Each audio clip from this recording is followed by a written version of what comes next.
Hello guys, welcome to Fly High Tutorials. Fly High Tutorials में आप सभी का फिर से हार्दिक स्वागत है। गाइस, आज का जो हमारा टॉपिक है वो है फ्रीक्वेंसी मॉड्यूलेशन और इसका पार्ट 2 हम डिस्कस करेंगे और इसका पार्ट 1 हम ऑलरेडी डिस्कस कर चुके हैं। सो जो भी स्टूडेंट्स इस लेक्चर को फर्स्ट टाइम देख रहे हैं उनसे मेरी रिक्वेस्ट है कि काइंडली इस आई बटन पर क्लिक करके जो आपके टॉप में आ रहा है इस पर क्लिक करके आप इससे जो पहला लेक्चर है फ्रीक्वेंसी मॉड्यूलेशन पार्ट 1 उसको अच्छे से देख लें। उसी के साथ साथ हमारे जो इस पर प्रीवियस लेक्चर है कम्युनिकेशन में यानी कि एम्पलीट्यूड मॉड्यूलेशन पर और बेसिक मॉड्यूलेशन डीमॉड्यूलेशन पर, उनको भी आप अच्छे से देख लें ताकि इस पोर्शन को समझने में, इस टॉपिक को समझने में आपको कोई भी प्रॉब्लम ना हो। ठीक है, तो चलिए जल्दी से स्टार्ट कर लेते हैं।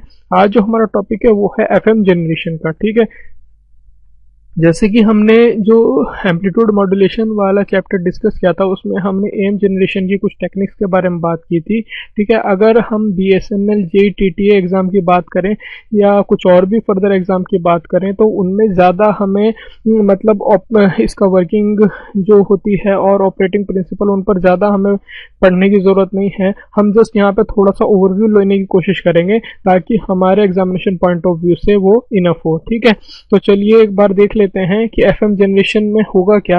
जनरली एफएम जनरेशन के या फ्रीक्वेंसी मॉड्यूलेशन के जनरेट करने के लिए एफएम सिग्नल को दो मेथड होते हैं। ठीक है, एक है सबसे पहला जो है वो है हमारा डायरेक्ट मेथड। ठीक है, डायरेक्ट मेथड में आपका क्या है, इसमें एक आता है आपका रिएक्टेंस मेथड और एक आता है आपका वैरेक्टर डायोड मेथड। ठीक है, दूसरा है मेरा इनडायरेक्ट मेथड, उसको हम आर्मस्ट्रॉन्ग मेथड भी कहते हैं। ठीक है, तो इनको हम जल्दी से एक बार स्टार्ट करते हैं। ठीक है, तो अगर सबसे पहले हम बात करते हैं डायरेक्ट मेथड की। ठीक है, तो डायरेक्ट मेथड में क्या होता है या इसको डायरेक्ट मेथड को एक और नाम है, डायरेक्ट मेथड को मैं पैरामीटर वेरिएशन मेथड भी बोलता हूँ। ठीक है, पैरामीटर वेरिएशन मेथड भी बोलता हूँ मैं डायरेक्ट मेथड को।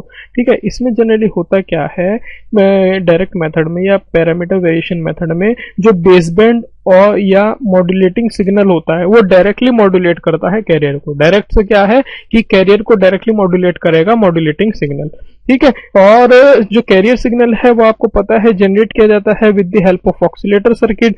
ठीक है, और ऑक्सीलेटर सर्किट्स में क्या होते हैं हमने ऑक्सीलेटर वाले चैप्टर में डिस्कस किया था। जिन लोगों ने इस वीडियो को नहीं देखा है वो भी आई बटन को क्लिक करके ऑक्सीलेटर वीडियो पे, ऑक्सीलेटर पे जो हमारा वीडियो है उसको देख सकते हैं।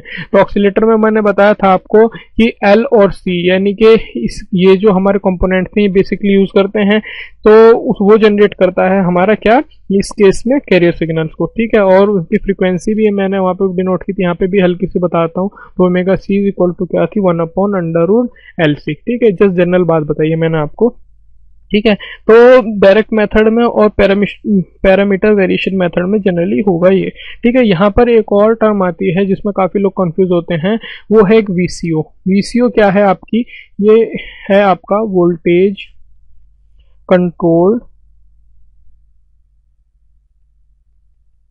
ऑसिलेटर। ठीक है, वोल्टेज कंट्रोल ऑसिलेटर। ठीक है, अब इसमें इसको आप इस टर्म को समझ लीजिए, बार बार यूज होगा इसलिए आपको पता होना चाहिए वीसीओ है क्या।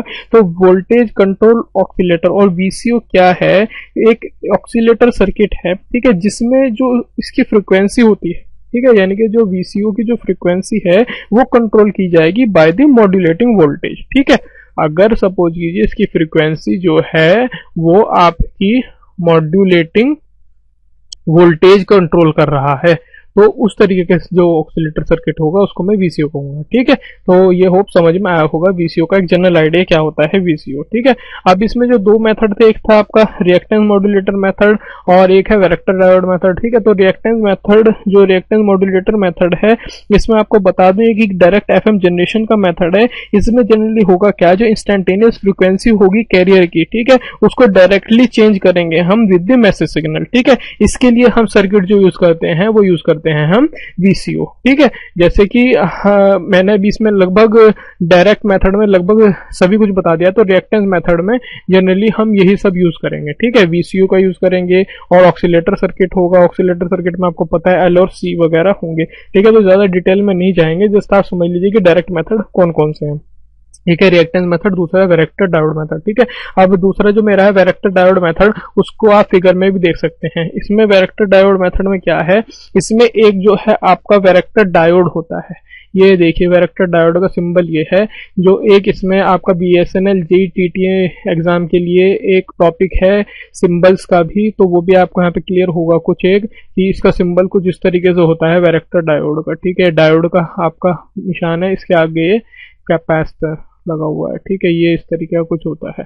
ठीक है, तो वैरेक्टर डायोड क्या है, एक सेमीकंडक्टर डायोड है जिसका जंक्शन कैपेसिटेंस जो होता है वो चेंज होता है विद DC बायस वोल्टेज। ठीक है, तो समझ में आया है ना कि वैरेक्टर डायोड क्या होता है, एक ऐसा सेमीकंडक्टर डायोड जिसका junction capacitance DC bias voltage के साथ चेंज होता है, उसको वैरेक्टर डायोड कहते हैं। ठीक है, तो इस केस में क्या है, आपका जो वैरेक्टर डायोड है वो पैरेलल में लगा हुआ है आपका ट्यून्ड सर्किट के साथ में या टैंक सर्किट के साथ में। आप देख सकते हैं ये LC टैंक सर्किट है ना, इसके साथ में आपका ये जो है ये किस में लगा हुआ है, पैरेलल में या शंट में लगा हुआ है। ठीक है, तो बाकी जो इसकी वर्किंग है वो हम इतनी डिटेल में नहीं पढ़ेंगे। जैसा आप समझ सकते हैं कि ये DC बायस वोल्टेज है, ये कंट्रोल करेगा इसके जंक्शन कैपेसिटेंस को, और ये मॉड्यूलेटिंग सिग्नल जनरेट होंगे हमारे यहाँ से। ठीक है, तो इस तरीके से मुझे क्या मिलेगी, FM जनरेट होगी। ठीक है, बस इसका एक यहाँ पे बता देता हूँ, इससे ज्यादा कोई लिंक भी नहीं है, कि जो जंक्शन कैपेसिटेंस होता है वैरेक्टर डायोड का, उसको डिनोट करते हैं CD से। ठीक है, तो CD इज इक्वल टू होता है आपका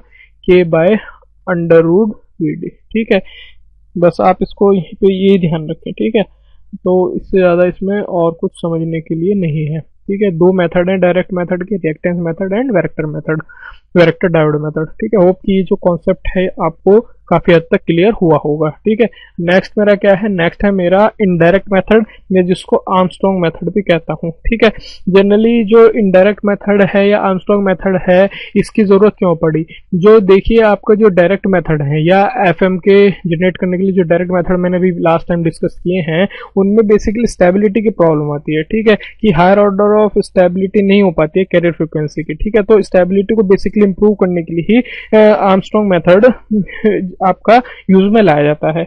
अब आपको पता है डायरेक्ट मेथड में जो आपका ऑक्सीलेटर यूज किए थे हमने, वो कौन से थे हमारे, वो LC ऑक्सीलेटर्स थे। ठीक है, वो कौन से ऑक्सीलेटर थे, LC ऑक्सीलेटर्स थे। ठीक है, और LC ऑक्सीलेटर्स जो होते हैं, इनकी बेसिकली जो स्टेबिलिटी होती है वो इतनी ज्यादा अच्छी नहीं होती है, यानी कि स्टेबिलिटी इनकी पुअर ही होती है। ठीक है, तो हमने यहाँ पर इनडायरेक्ट मेथड में क्या किया कि इसमें हमने LC ऑक्सीलेटर का यूज ना करके हमने यहाँ पे क्रिस्टल ऑक्सीलेटर यूज किए हैं। ठीक है, यहाँ पे क्या यूज किए हैं, क्रिस्टल ऑक्सीलेटर्स। ठीक है, और क्रिस्टल ऑक्सीलेटर्स जो होते हैं, इनकी जो स्टेबिलिटी होती है वो काफी अच्छी होती है। ठीक है, वो काफी अच्छी होती है as compare to LC oscillator. ठीक है, तो इसमें आप ये समझ लीजिए आर्मस्ट्रॉन्ग मेथड में।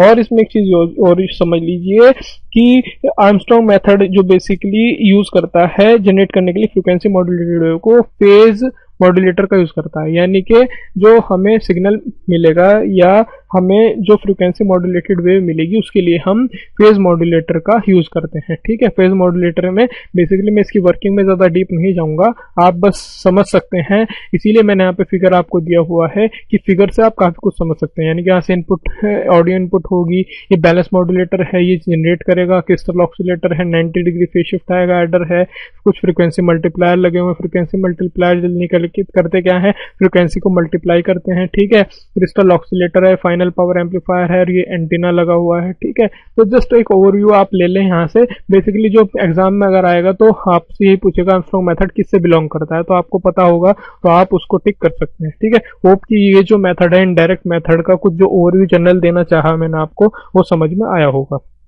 ठीक है, नेक्स्ट है मेरा डीमॉड्यूलेशन ऑफ FM वेव। ठीक है, इसमें भी सिंपली वही चीज है कि इसमें भी मैं कोई ज्यादा डिस्कस नहीं करूंगा। डीमॉड्यूलेशन बेसिकली प्रोसेस क्या है, जस्ट अपोजिट टू मॉड्यूलेशन। ठीक है, इसमें हम क्या करते हैं कि जब हमें फ्रीक्वेंसी मॉड्यूलेटेड सिग्नल मिल चुका है तो अब रिसीवर एंड पे हमें इसको डिमॉड्यूलेट करना पड़ता है, यानी कि ओरिजिनल जो हमारा मॉड्यूलेटिंग सिग्नल है उसको ओरिजिनल फॉर्म में लाना पड़ता है। ठीक है, अब यहाँ पे ध्यान ये रखना है आपको, एक जनरल आपको एक बात बता दूं कि जो AM डिटेक्टर्स हैं हमारे, ठीक है, यानी कि जो AM डीमॉड्यूलेशन में हमने जो सर्किट यूज किए थे वो बेसिकली हमारे रेक्टिफायर्स होते हैं। ठीक है, वो रेक्टिफायर्स होते हैं आपके जो AM होते हैं, AM डिटेक्टर्स होते हैं। ठीक है, जबकि जो FM डिमॉड्यूलेटर्स होते हैं वो basically frequency to amplitude converter होते हैं।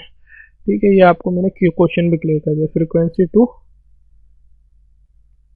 Amplitude converter. ठीक है, ये आप ध्यान में रखें कि एफएम मॉड्यूलेटर्स क्या होते हैं, फ्रीक्वेंसी टू एम्पलीट्यूड कन्वर्टर होते हैं, जबकि एएम डिटेक्टर या एएम डी मॉड्यूलेटर क्या होते हैं, वो रेक्टिफायर होते हैं। ठीक है, तो इसमें आप जस्ट ये बात ध्यान में रखें। अब जो डिमॉड्यूलेशन है या डिटेक्टर्स जो होंगे आपके, वो भी दो टाइप के होंगे जनरली। एक हो गया आपका डायरेक्ट टाइप, एक इनडायरेक्ट टाइप। डायरेक्ट टाइप में हो गया आपका फ्रीक्वेंसी डिस्क्रिमिनेटर है, एक है जीरो क्रॉसिंग डिटेक्टर्स। इनके नाम आप ध्यान रख लें कि फ्रीक्वेंसी डिस्क्रिमिनेटर और जीरो क्रॉसिंग डिटेक्टर्स ये एफएम डिमॉड्यूलेशन के यूज होते हैं। दूसरा जो है वो इनडायरेक्ट टाइप है, उसमें हम फेज लॉक लूप, या जिसको हम पीएलएल भी कहते हैं इन शॉर्ट, ठीक है, वो यूज करते हैं हम। ठीक है, कुछ और भी डायरेक्ट टाइप के ही आपके नेम्स हैं जो हम यूज करते हैं डिमॉड्यूलेशन को, याद रख लें। एक है आपका बैलेंस फ्रीक्वेंसी डिस्क्रिमिनेटर, ठीक है, एक है फेज डिस्क्रिमिनेटर, उसका ये नाम बहुत इंपॉर्टेंट है, उसका याद रखने, वो है फोस्टर सीली डिस्क्रिमिनेटर। ठीक है, ये किससे यूज जनरली एफएम डिमॉड्यूलेटर है, ये भी एक तरीके का। ठीक है, तो इसको आप ध्यान में रखें। एक है हमारा रेशियो डिटेक्टर, ये सारे के सारे आपके डिमॉड्यूलेटर हैं एफएम वेव के लिए, डिटेक्टर्स हैं। ठीक है, तो इसमें और इससे ज़्यादा हम जनरली कुछ और डिस्कस नहीं करेंगे, बस आप इनको ध्यान रख लें कि इनका जो आपका बैलेंस फ्रीक्वेंसी डिस्क्रिमिनेटर हैं, ये बेसिकली आपके स्लोप डिटेक्शन टेक्निक पर काम करते हैं, यानी कि इनका जो ऑपरेटिंग प्रिंसिपल होता है वो होता है स्लोप डिटेक्शन। ठीक है, कुछ जनरल बातें जो एग्जामिनेशन पॉइंट ऑफ व्यू से इंपॉर्टेंट है वो आपको मैं बता रहा हूँ कि ऑपरेटिंग प्रिंसिपल हो गया इनका स्लोप डिटेक्शन, और इनका नाम जरूर आप ध्यान रख लें। ठीक है, इससे ज़्यादा इसमें कुछ और एग्जामिनेशन पॉइंट ऑफ व्यू से नहीं बनता है। ठीक है, तो होप की जो कॉन्सेप्ट है, जस्ट जनरल आइडिया है, यहाँ पर कॉन्सेप्ट तो नहीं कहूँगा, कि जनरल आइडिया जो है ओवरव्यू आपको ये समझ में आया होगा एफएम डिमॉड्यूलेटर्स के बारे में। ठीक है, नेक्स्ट मेरा क्या है, पीएलएल या फेज लॉक लूप। ठीक है, ये इसके बारे में मैं आपको थोड़ा सा बता देता हूँ कि पीएलएल होता क्या है। ठीक है, बेसिकली जो पीएलएल है या फेज लॉक लूप है, वो प्राइमली यूज किया जाता है आपका जो कैरियर कंपोनेंट्स आ रहे हैं ना आपके इनकमिंग, ये मतलब डिमॉड्यूलेटर है, यहाँ पे आपका क्या हो रहा है, जो डिमॉड्यूलेटर है आपका, यहाँ पे ये इनपुट एफएम आ रही है। ठीक है, इसमें जो आपके कैरियर कंपोनेंट्स हैं उनके फेज और फ्रीक्वेंसी को ट्रैक करने के लिए पीएलएल को यूज किया जाता है। ठीक है, यानी कि आपको सिंपल वर्ड बताऊं तो जो कैरियर कंपोनेंट्स हैं, ठीक है, उनके फेज एंड फ्रीक्वेंसी को ट्रैक करने के लिए पीएलएल सर्किट का यूज किया जाता है। ठीक है, तो जनरली पीएलएल के बारे में आपको बता दूं कि पीएलएल बेसिकली क्या है, एक तरीके का नेगेटिव फीडबैक सिस्टम है। ठीक है, फीडबैक वाला जिन लोगों ने लेक्चर नहीं देखा है वो यहाँ पर हाई बटन पर क्लिक करके पीएलएल वाला लेक्चर भी देख सकते हैं, या प्लेलिस्ट में जाकर भी देख सकते हैं। ठीक है, तो नेगेटिव फीडबैक है, ये पीएलएल क्या है, जनरली एक नेगेटिव फीडबैक सिस्टम है। इसमें जनरली तीन मेजर कंपोनेंट होते हैं। ठीक है, पहला क्या है आपका, एक मल्टीप्लायर है, यानी कि एक वीसीओ की आउटपुट आएगी यहाँ पर, एक इनपुट एफएम सिग्नल आएगा। ठीक है, यहाँ पे मल्टीप्लायर है। दूसरा इसमें क्या होता है, आपका एक फिल्टर लगा हुआ है, यानी कि लो पास फिल्टर हमने एक यूज किया हुआ है। तीसरा इसमें कंपोनेंट क्या है, वो है वीसीओ, यानी कि वोल्टेज कंट्रोल ऑक्सीलेटर। ये मैंने आपको पीछे बता दिया है, ये लगभग सभी आपको कंपोनेंट्स क्लियर हैं। ठीक है, अब जनरली होगा क्या, एक तरीके से ये जो वीसीओ है ये क्या करेगा, जनरेट करेगा आपका सिग्नल्स को। ठीक है, साइन वेव जनरेट करेगा। ठीक है, तो अब थोड़ी सी वर्किंग अगर इसमें आपको बता दूं कि पीएलएल की वर्किंग जस्ट थोड़ी सी बता रहा हूं आपको कि होता क्या है, कि कोई भी जैसे फीडबैक सिस्टम होता है, फीडबैक सिस्टम में क्या होता है कि फीडबैक सिग्नल हमने दिया है कहाँ से, जो आपके इनपुट सिग्नल आ रहा है। ठीक है, और जो सिग्नल है वो हमने फीडबैक किया है इनपुट सिग्नल पे यहाँ पे। ठीक है, लेकिन ये तब तक इसको करेक्ट करता रहता है फीडबैक सिग्नल जब तक कि ये इनपुट सिग्नल के इक्वल ना हो जाए। ठीक है, फीडबैक सिग्नल में जनरली होता है, यानी कि जो एरर सिग्नल है वो हम लॉस करने की कोशिश करते हैं, तब तक हम फीडबैक सिग्नल को करेक्ट करते रहते हैं। ठीक है, तो फेज लॉक लूप में भी यही होता है, यानी कि पीएलएल में भी इसी प्रिंसिपल पे ऑपरेट होता है। ठीक है, तो इसमें आप बस जस्ट यही ध्यान रखें। और ये क्या है, एफएम डिमॉड्यूलेटर का ही एक एग्जाम्पल है। एग्जाम में तो वैसे जनरली यही होगा कि आपको दिया जाएगा जैसे कि पीएलएल दे दिया, फ्रीक्वेंसी डिस्क्रिमिनेटर हो गया। ठीक है, डिस्क्रिमिनेटर हो गया, और वहाँ पे आपके ऑप्शन दे देगा एफएम पीएम। जनरली आपको बताना है कि एफएम है या पीएम है, तो ये सब इस टाइप के क्वेश्चन आपके बनते हैं। ठीक है, तो आप इनको ध्यान में रखिएगा। ठीक है। तो होप कि जो फेज लॉक लूप का थोड़ा सा ओवरव्यू आपको मैंने देना चाहा, ये आपको काफी हद तक क्लियर हुआ होगा, ठीक है। अब एक और इम्पोर्टेंट टर्म आती है, वो है pre emphasis and D emphasis, ठीक है। ये भी जनरली आपको जान लेना बहुत जरूरी है, कई बार पूछ लेता है प्री एम्फेसिस और डी एम्फेसिस क्या है। अब जनरली होता क्या है, एफएम में जो आपका हायर मॉड्यूलेटिंग फ्रिक्वेंसीज होती हैं, ठीक है, जो हायर मॉड्यूलेटिंग फ्रिक्वेंसीज होती हैं उनमें नॉइज बहुत बड़ी प्रॉब्लम है, यानी कि इशू है, ठीक है। और ये जो इशू है ये कम किया जा सकता है, लेकिन कि अगर हम जो मॉड्यूलेशन इंडेक्स है, ठीक है, क्या है जो मेरी मॉड्यूलेशन इंडेक्स है एमएफ है, अगर मैं इसकी वैल्यू को इंक्रीज करता रहूं, ठीक है, तो जनरली क्या हो सकता है, मतलब हायर एफएम के लिए अगर मैं एमएफ की वैल्यू को इंक्रीज करता रहा हूं तो जो मेरी नॉइस की प्रॉब्लम है वो कम हो जाएगी, ठीक है। इसको वो इस तरीके से समझे, ठीक है। तो अब इसको ऐसा करने के लिए हम क्या करेंगे, हमें अब आपको पता है एफएम क्या, सॉरी एमएफ क्या था, यानी कि मॉड्यूलेटिंग इंडेक्स क्या था आपका, डेल ओमेगा अपॉन ओमेगा ये था ना। तो अगर आपको एमएफ को इंक्रीज करना है तो डेल ओमेगा को इंक्रीज करेंगे, ठीक है। तो डेल ओमेगा को आप इंक्रीज कर सकते हैं, ठीक है। अब जनरली आपको प्रीएम्फेसिस बता देता हूं कि अगर जो हायर फ्रिक्वेंसी मॉड्यूलेटिंग सिग्नल है, ठीक है, उनके एम्पलीट्यूड को हम आर्टिफिशियली बूस्ट कर देते हैं, ठीक है, यानी कि जो हायर मॉड्यूलेटिंग फ्रिक्वेंसीज है उनके एम्पलीट्यूड को हम बूस्ट कर देते हैं। याद रखिएगा, एम्पलीट्यूड को अगर हम बूस्ट कर देते हैं तो उससे क्या होता है, इस आर्टिफिशियल बूस्टिंग को ही हम क्या कहते हैं, प्रीएम्फेसिस कहते हैं। और इस जो आर्टिफिशियल बूस्टिंग है इसको करने से जनरली होगा क्या, जो आपकी नॉइस इम्यूनिटी है वो काफी ज्यादा इंप्रूव हो जाएगी, ठीक है। अब इसके लिए हम क्या यूज करते हैं, जनरली एक हम प्रीएम्फेसिस सर्किट का यूज करते हैं। प्रीएम्फेसिस सर्किट आप देख सकते हैं कि एक तरीके का आरसी सर्किट है और उसके बाद हमने फ्रीक्वेंसी मॉड्यूलेटर लगाया है, ठीक है, यानी कि पहले सिग्नल के एम्पलीट्यूड को आर्टिफिशियली बूस्ट कर दिया, उसके बाद फ्रीक्वेंसी मॉड्यूलेटर यूज किया ताकि हमें एफएम आउटपुट मिल सके, ठीक है। ये प्री एम्फेसिस का एक जनरल आपका ओवरव्यू था, ठीक है।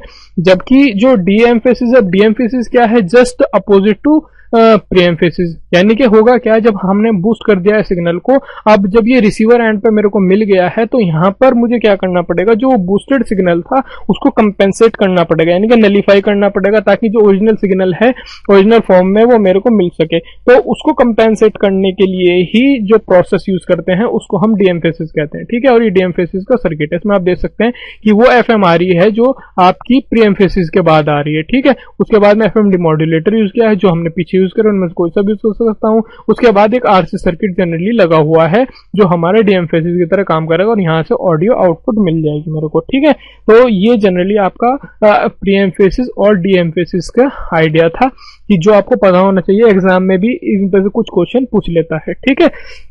सो होप ये जो कॉन्सेप्ट है ये आपको एफएम के अभी तक दोनों लेक्चर्स में ये आपको क्लियर हुए होंगे। अगर फिर भी आपको कोई कमेंट या सुझाव है या कुछ बात क्लियर नहीं हुई है तो आप कमेंट बॉक्स में पूछ सकते हैं, ठीक है। तो अगर आपको हमारा लेक्चर पसंद आया है तो काइंडली सब्सक्राइब कीजिए और लाइक करिए, ठीक है, क्योंकि यार लाइक अगर आप करते हैं तो हमें पता लगता है कि हम कितना इंप्रूव कर रहे हैं, ठीक है। और सबसे इंपॉर्टेंट बात, शेयर करना ना भूलें, क्योंकि आप जितने ज्यादा लोगों के लिए साथ इस वीडियोस को या इससे पहले भी जो वीडियोस हैं उनको शेयर करते हैं तो ये उनके लिए भी इक्वली इंपॉर्टेंट है, ठीक है। तो शेयर करना ना भूलें, लाइक कीजिए अगर पसंद आई है और सब्सक्राइब तो जरूर कीजिए आप, ठीक है। Thank you very much for watching, ठीक है। आपका दिन शुभ रहे।